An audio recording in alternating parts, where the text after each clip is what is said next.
Hello, everyone. This is JW from Sober Militia Podcast and xstopwriting.com.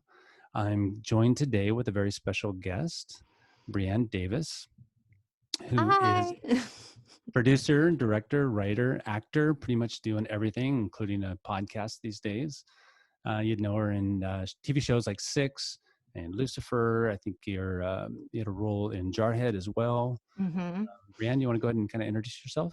Hey guys, I'm Brianne Davis. My podcast is called Secret Life. It talks about addiction, a lot of different addictions. And yeah, I run the gamut, creatively all over the place and have a book coming out. And I'm just really excited to be on and tell your listeners about my journey and maybe it will help somebody else out there. Yeah.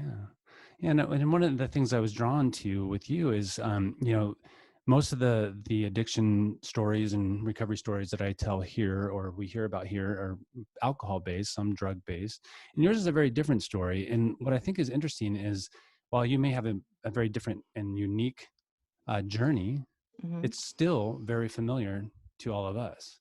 And that's what I thought was so interesting when I read that article in the HuffPost back in March about your journey. As I read through it, I'm just like, this is everyone else's story. Doesn't matter what Yeah, it is, right? And so, do right. you We want to? all pick an ism, right? We just pick it and we're Yeah, like, that works for right now. yeah, exactly. And so, do you want to tell us a little bit about your journey, about your story? Yeah, well, I just celebrated 11 years of sobriety and sex and love addiction. And Congratulations. I thank you very much. I can't Yeah. believe I made it. I remember walking in the rooms for the first time, and there was a gentleman speaking at the meeting, and I think he had like 8 years or something. And I was like, whatever, there's no way I can get through like a day, let alone 8 years. And to be on the other side now and to be of service to other people that there is a beautiful life not addicted to another person. That's the difference. You use drugs and alcohol, people use shopping or eating. I use people. I use people to fill me. Um, and I'm scared they'll abandon me. So I'm terrified of intimacy. So it's this like tricky thing that you have to figure out in life that it's a very gray disease. And I also have to mention when you said, when you read the article in HuffPost, why I did that article is because there was this gentleman that came into the program one day when I was in there for a couple of years, and he said, I could quit heroin, but I can't quit her. And that Mm. to me was such a huge moment for me. Like, people, you can get so addicted to people more than drugs and alcohol. And then I've been doing all this work at jails and speaking for a couple of years at jails. And it's like every woman in that jail was in there for sex and love addiction. They murdered somebody for their man, sold drugs. I mean, you name the gamut. So I'm just trying to be of service on a bigger level than just my community in Los Angeles. Yeah, that's amazing.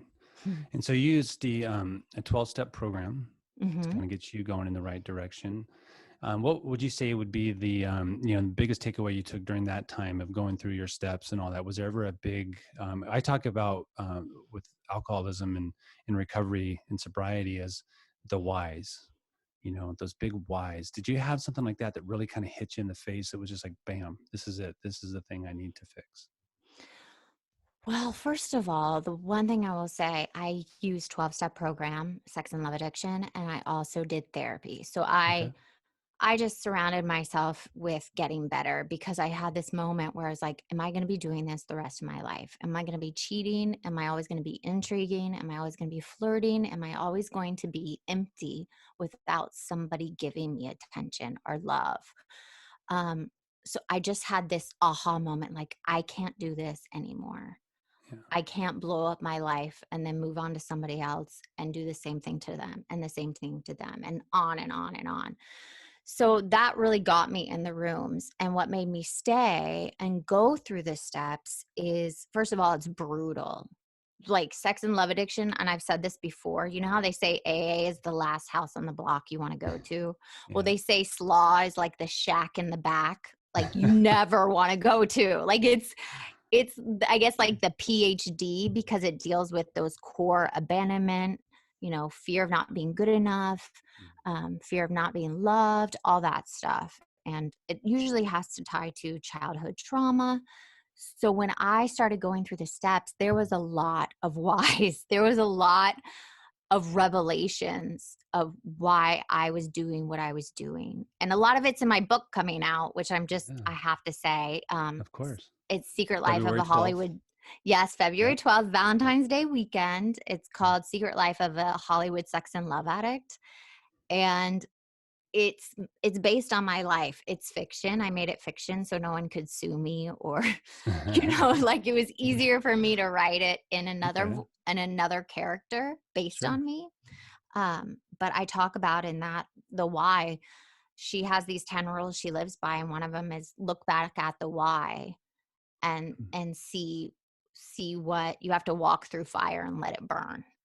So I interesting. definitely did that. It took me 8 years to finish my 12 steps. Wow. Yeah, Wow. Well, brutal. congratulations. Though. It's a lot of work, and it's not easy, going through some of these inner, uh, what do I try to say, inner journeys, trying to figure out what's going on inside of us. And I find it really Yeah. interesting when you talked about, sex and love addicts being, the last house on the block, because It's what the you shack just in the said, back. yeah, but what you just said is so where I'm trying to really approach alcohol and other addictions from is the same place, because I have this idea. It sounds like it's a new idea, but just I have this belief in myself that Mhm, um, if you try to quit an addiction by quitting the addiction, mhm, it's not going to work. Right. mm. So like if I try to quit drinking by not drinking, Yeah. there's so much struggle that's going to happen there because I'm not approaching it from the right direction. Right. You're not approaching it from the root. Yep. That's the symptom. That's you Exactly. just picking. And you know how a lot of people, when they don't understand addiction, they're like, just put it down. Just why Yeah. don't you just walk Just don't away? do it. Because we have to get to the root and we have to dig it out. And it's going Yeah. to be painful. And Yeah. my therapist told me, um, sometimes you have to dig through the shit to get to your gold. So imagine yourself Yeah. digging through all the shit you've been suppressing to Yeah. find your gold. Absolutely. Yeah. And then when you find it, it's kind of like this door opens up, Hmm. and you can see through it. And I'm kind of curious, so you were working this for, your 8 years, and Yeah. it was tough. It was strong. Cause I did the same thing. I did therapy before I actually quit drinking. And it was the kind of when right about the time that I quit drinking, I knew I had this thing happening and I quit therapy Oh, because I you was did? going this other direction. Yeah, it was interesting. And the therapy was a big part of it. But at Mhm. the same time, I felt like once I made that decision, I knew where I was at and Mhm. I needed to work through it kind of from there on my own, you know. Interesting. But I'd be curious to know, like, so when that 8 years, was there a time where it became easier for you? Was there a time where you're like, I know I have it. Like there's just no question this is done. Like, I know I have it figured out, or I know I Yeah. have this disease. No, figure it out. Like I've Oh, walked figured through it. out. Oh my Yeah. g I have to be honest, it wasn't until I hit my decade that I had this moment where I was like, "Oh, I get it now. I don't let those inner demon voices, those inner voices that, tell us we're worthless or a loser or not good enough or nothing's ever enough. It's that disease of more. Yeah. That voice doesn't run my life anymore. And it honestly just happened this last year. Wow. And so the first 10 years, it was really brutal. I mean, to go back, my first year of withdrawal, it was 9 months. I cried every day for 9 months. Wow. And at the time, I had a boyfriend. I was living with my boyfriend, and who is my husband now. Just so you Oh, know, it's nice. not like I went and got sober in my program and found the perfect mate, but it was like he wasn't allowed to fix me. If I was crying, we had a deal. Like he couldn't come and make me feel better, and we had these really clear boundaries. So neither of us became codependent on top of it. And I Hmm. got to I would say after I did my fourth step, I had a aha moment. Listen to this. I don't know about your step. I would be interested to know, but mine had 176 people on it. Like Wow. I was holding so many resentments that I was drowning in them. And Yeah. when I finally did my fifth step and read it to my sponsor, I started cracking up because I realized every single person in my life, I've been playing out the same patterns. You could have like put a bag over their head that I was using my girlfriends, I was using guys, I was using people on the street, I was using everybody. And it was this aha moment, like cracking up, going like, I can't believe I've been doing this my whole life and I Wow. don't have to do it anymore. And what a relief that is, right? When you kind of get to Yeah. that place and hey, I can live. To me, I always call it living well. I always wanted to. I always Hmm. saw people do it, and I'm like, I want that, or I want to act like that person, or all these things. But I just never felt like, for me, my whole thing was worth. It was self worth. Period. Yeah. And until I found that, what you're saying was for me the same. I couldn't. I would look everywhere I could to try to find something to kind of make me, I guess, feel that. Yeah. And I never found it anywhere, obviously, until I dug in and uncovered it for myself and realized, hey, in fact, it was my therapist. It was one of the last things that she said in one of our sessions was that, because I said, I just want to be a good man.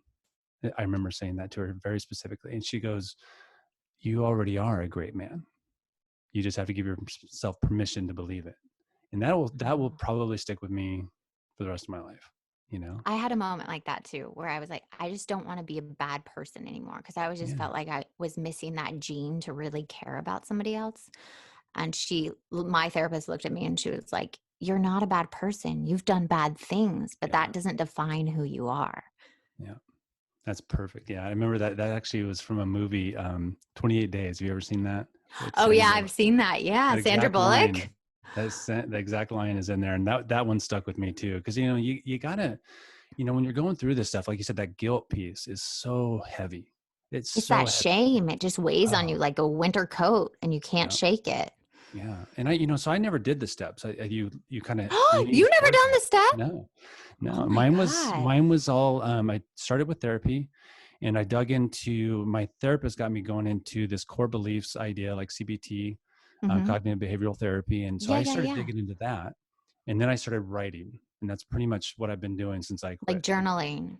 So Well, you mine was haven't had a blogs. sponsor or anything? No, no, How no. interesting. I always love listening to other people and their journeys because Isn't that everybody's is interesting? different. There's no Yeah, right way. there's not. I have a really good friend that came into the program. She also suffers from this disease, and for her, the 12 steps didn't work, and Yeah, she, just went through therapy. And it's like whatever gets you on the other side of your addiction, what works for you might not work for me. exactly. And that's the thing, and I think, so I started writing blogs. On the day I quit drinking, I decided I'm going to write a blog every day. And so I did. And that was kind of my way of working through things. And Wow. I was going to do it for 30 days. And then I did that. And I'm like, well, I don't want to quit. So I kept going and kept going and kept going. So I'm still doing it. And I do blogs twice a week and podcasts with them. And it just became part of my therapy. So I feel like I did some steps Hmm. organically, just on my own. And a lot of those were like you're talking about, kind of dealing with that guilt and the shame and figuring out, how to correct that, and the Wow. way I've kind of found my path has been by just trying to live well now and by giving back, which is part of what this is all about. Yeah. Yeah, definitely. I mean, I think the best way to stay sober is to be of service to other people. And that's why I did my podcast. It was like, I just want to be of service and give someone else a platform where they Mhm. can let go of their shame or their secrets and Yeah. get on the other side of them. Yeah. Yeah, and that's your podcast, the Secret Life podcast. The idea is interesting, and I'm curious to listen to more as you kind of as it evolves. And tell me kind of what when did that start? When did that come up as an idea? Because it is very different, but it's also touching on the same things I'm doing here with my blogs and podcasts.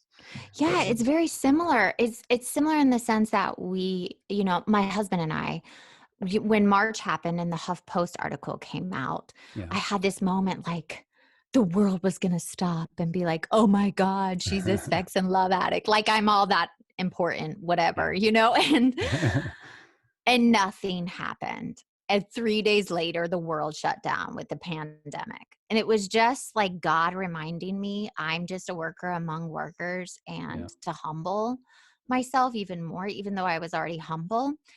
So we go through that month and the world's chaotic, and I was asleep in bed, and I woke up real quick and I thought, "Oh my god, Secret Life podcasts, like giving other people a voice," because there was so much healing after I wrote that article for HuffPost. I had so many people reach out to me, men and I'm women, saying, sure.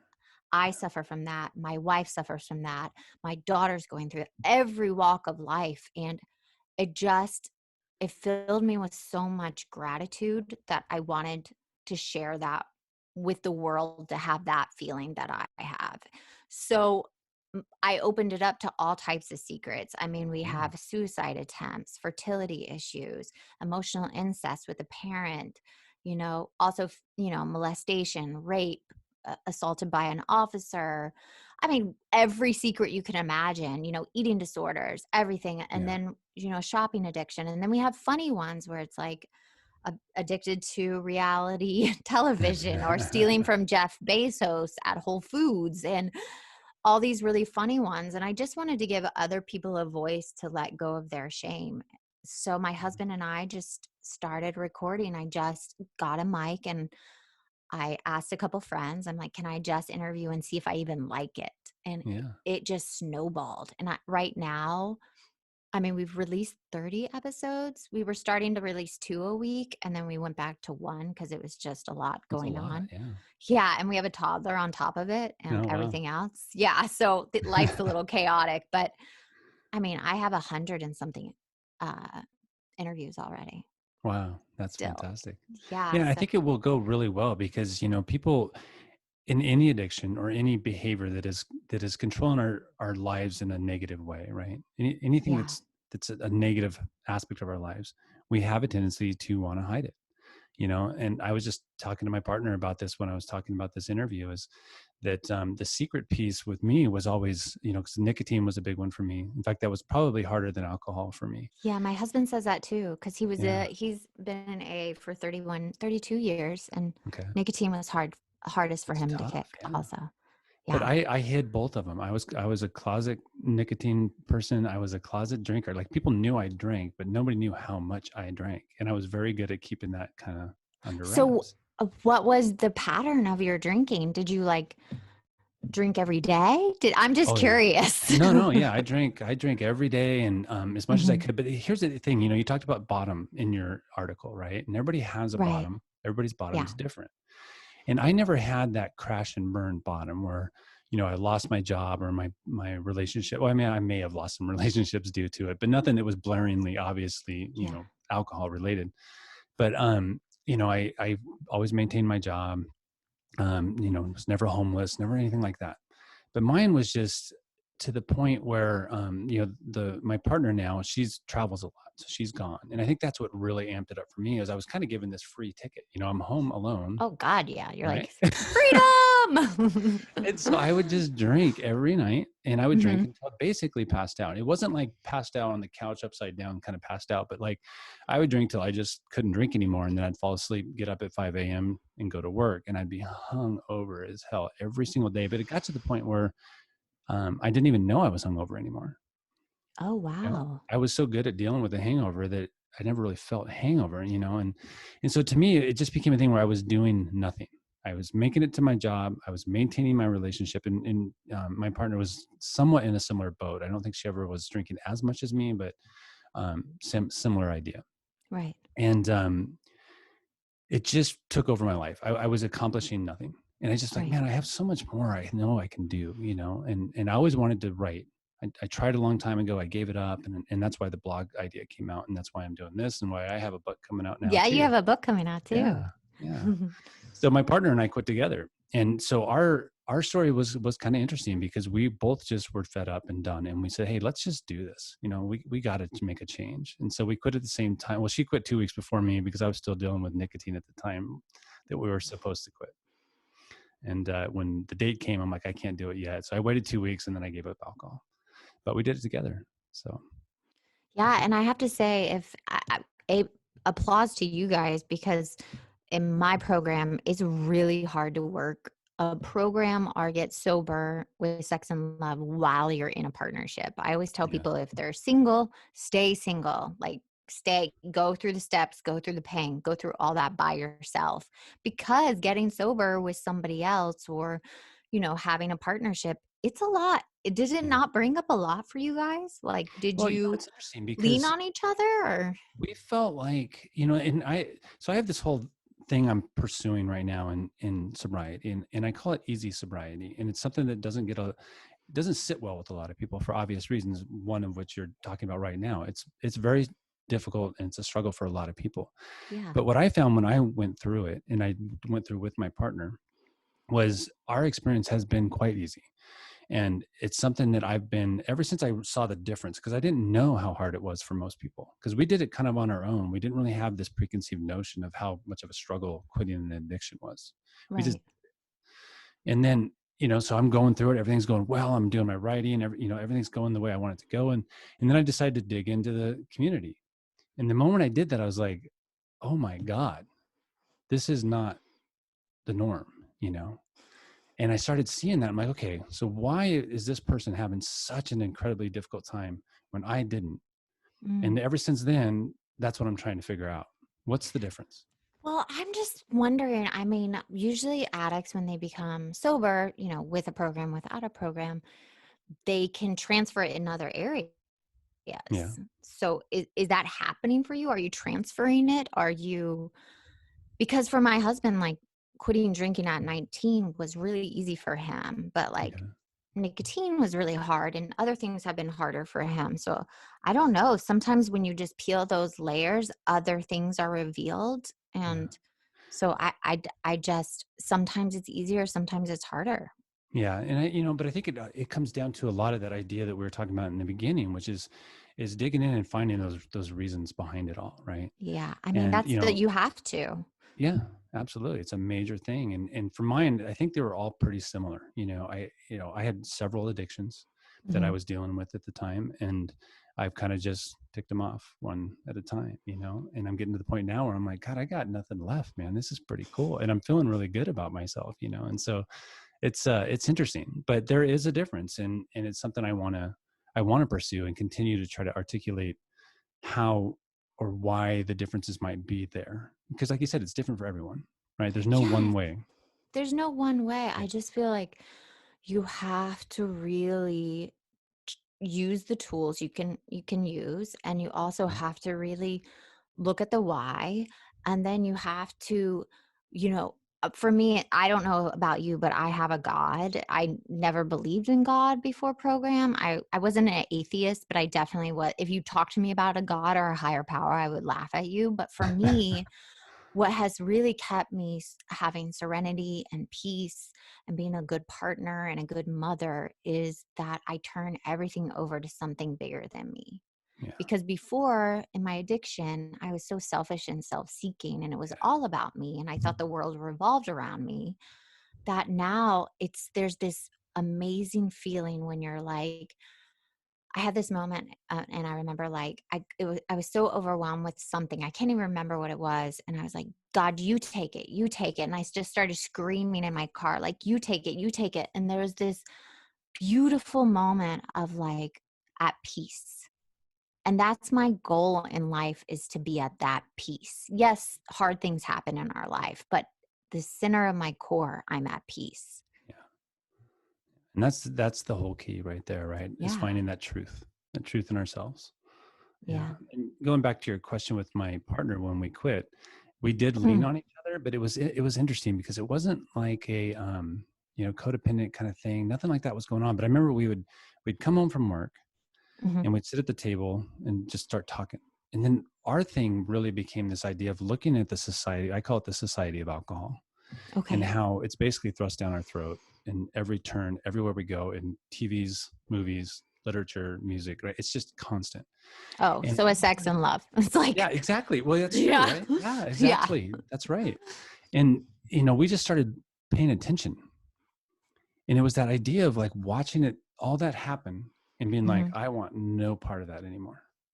That was really the key for me. And I've written about this quite a bit, where that was that idea that I got in my head where I'm like, that is not me. I don't want it any longer. And it just kind of went away. And it'd be Wow. the same, I think, probably for sex and love or any other addiction, right? If you can find that peace that you are just devoutly devoted to, right? Like that just can't happen anymore. Yeah, I mean, you're sick and tired of being sick and tired. I mean, Yeah, we go for back sure. to that. Like, I just don't want to relive these patterns anymore. I Right. don't want to go through my life and feel like I'm never connected to another person. I'm Yeah. never I had this vision one time where it was like, am I going to be on my deathbed and never no one really knowing who I am or me knowing them? And that to me was reason enough to keep going to meetings, to keep digging with my therapist, to keep, even being willing to let go of my husband. We said, if I go through this program and we're not meant to be together, I have to let you go. And he understood that. So it was Wow. like willing to let go of everything Yeah. to get myself back. That's powerful. Well, I Yeah. mean, and congratulations to you guys too. I mean, you guys got through it, you found your way. And I really loved that idea that you talked about where if you were struggling, that he wasn't allowed to help you. And that's a big piece too, right? That idea of feeling, because I think for most addicts, I think you would attest to this for the love and sex as well, is that Mhm. when you're feeling bad feelings, what do? You Drink use it. or use. Yeah. And that idea of feeling for the first time, for me, I remember the first time I felt bad, like the first time I had a bad day after I was doing so well and everything, and I Mhm. panicked. I was like, oh my God, am I going to lose it all? Right. Right. I'm like, that's just not okay. I'm supposed to feel good all the time, That's such an and addict thing to say. isn't that All funny? addicts want to feel is euphoria. We're like, Yeah. we just want to Yeah. be euphoric. I don't want to feel any other emotion. Yeah. Yeah. And it's like, and it was that realization that, hey, people have bad days. Yeah. That's okay. You just got to be able to sit with it, right? And not bury it, I think is the, Yeah, you sit with it. You don't go on Instagram and scroll. You don't go shop. You don't go, on Facebook. Like, you just have to sit in the uncomfortable feelings and be yep. okay and know that this too shall pass. You will get through it, because as an addict, I would feel like I'm going to feel like this forever. And Yeah. it's this like doomsday feeling, and understanding this too shall pass really, really helped me Yeah. go through a horrible withdrawal. And my husband and I, we have that saying, like, he's not allowed to fix it. Like, fix it. Like we always say, Yep. like, he can't fix it. Um, so yeah, that really helped us have boundaries with each other, That's awesome. because as a man too, society tells a man he has to fix it. He has Yeah. to, like, and it's not his job to fix me. It's no one's job to fix me. I No. have to fix myself. Yeah. So I think I have one of the rules in the book is called adulting up. Like, it's time to Oh, adult up. okay. Yeah. And I have to be the adult now. I have to take care of my little inner child that feels abandoned, is unsure, is didn't have enough love, is afraid of everything pretty much. I have to be the adult, and I have to hold her hand, and I have to walk her through the unknown and know that we are going to be okay. Yeah, definitely. And the most interesting part about that whole piece is, until you're able to do that, you can't truly be in a relationship with another person, right? You can't give to No. them unless you can do that. No, if you can't love yourself and look at yourself in the mirror and say, I love the person looking back at me. And I think for addicts, that's really hard to do. It was hard for me. I didn't realize how much I hated myself and that I put myself in such dangerous situations, Yeah. things to other people, just because I felt so unworthy, Yeah. that until I truly loved myself and willing to do the work, I don't know how to love somebody else. Yeah. And that was So truly the biggest for me, that piece, that self-worth, man. That was it. it's the And key. I mean, yeah. self-love, is the most important thing. We are born with ourselves and we die with ourselves. Yeah. Nobody else goes with us. Yeah. Yeah. I So, think I just made a post today. I just said, I said, we are the only person that can give ourselves self-worth. mhm. Nobody else can do it, and it's true, but it's hard when you're in it, when you're not in it, but when you don't know that yet, Yeah. That Well, you don't idea know of, what you don't know, and you don't yeah, have the tools. So it if seems you so are fun. listening out there, like, give yourself a break. Like, Yeah. be kind to yourself. We don't know. So you just have to keep showing up and willing to walk through the pain to get to the other side and get to your gold. Yeah. Forgiveness, I think, was a big one for me. Like, Yeah. just allow yourself to forgive yourself for what has happened up until now, and then move forward, from here. Yeah. Yeah.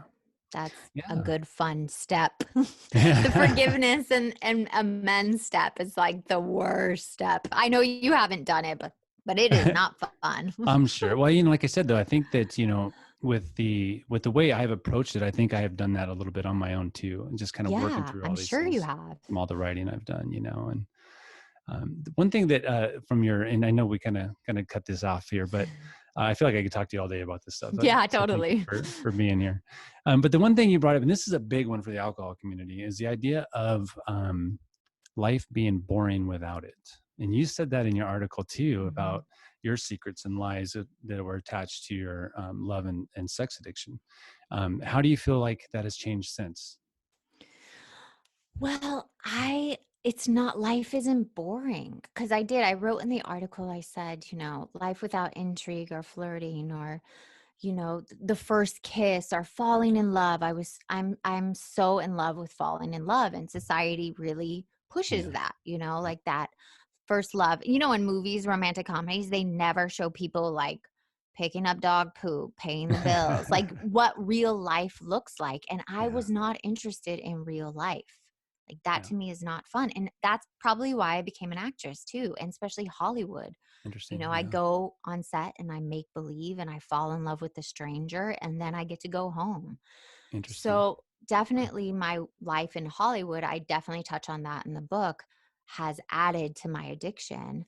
But I think like let having a boring life, supposedly boring, it's been amazing. Yeah. Like to not have any drama in my life, to everybody in my life shows up for me. My parents' relationship with me has changed. Every relationship has changed.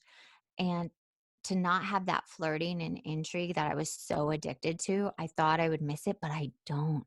Yeah. Because I realized on the other side that it doesn't mean anything. It was Yeah. always meaningless. It was like air, you could never capture it. And it was like I always say it and people hate when I say this, but it's like two people raping each other for each other's energy. There's Yeah. no real intimacy Absolutely. in flirting.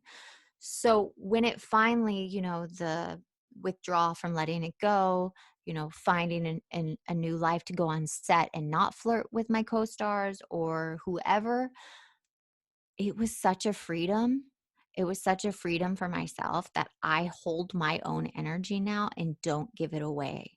Yeah. And it's amazing. That's Honestly, really like cool. if anybody is struggling out there, like it is so beautiful on the other side to It not be is. run by other people's attention, them getting you high. It's such a beautiful way to live.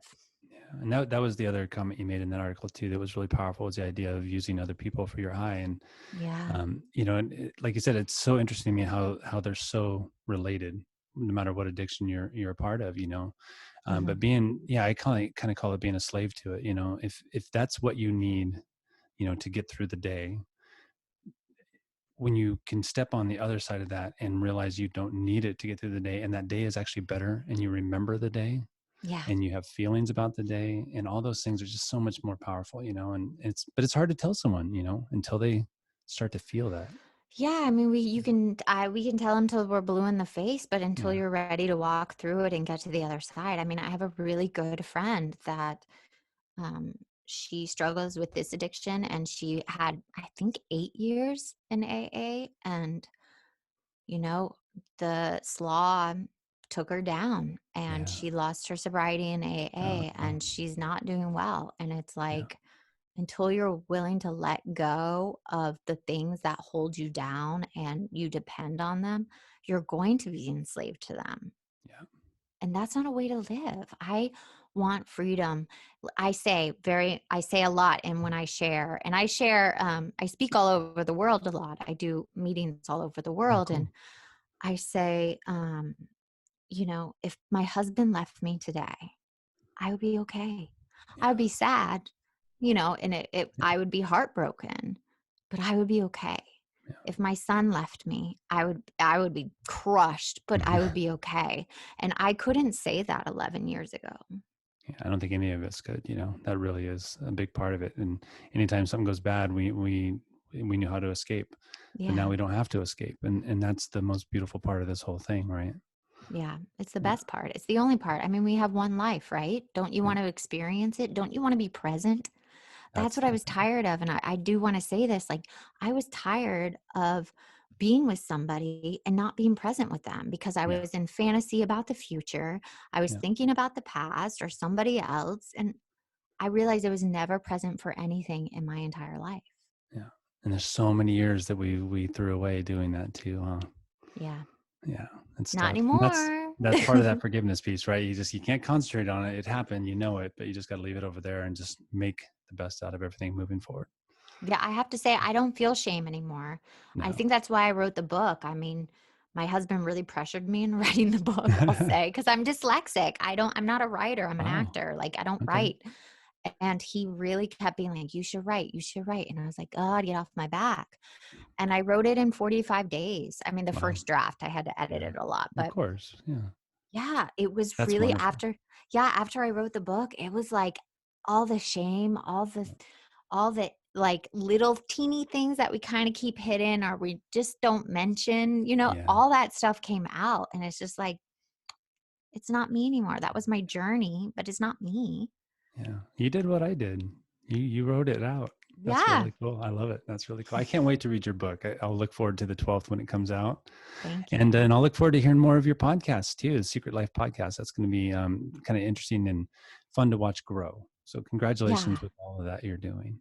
Thank you so much. And thanks for Yeah. having me on. And I enjoyed this conversation so much. Anytime two addicts can get together and talk Yeah. about stuff, it's Yeah. just like it fills me with so much love. So I It really appreciate it. is. It's just nothing but positivity, right? It's just sharing that positivity and hoping somebody else out there hears it. My whole thing has been if right now while we're talking, somebody hears it and they kind of Just one internalize that, person. yeah, it's so Yeah. cool. So we keep doing it. Yeah. Thank you. All right. Well, thank you, Brianne. I appreciate your time so much, and good luck with everything you're doing in the future. Thank you. And I All right. hope everybody enjoyed it and got something out of Yeah, it. me too. I'm sure they did. Bye bye.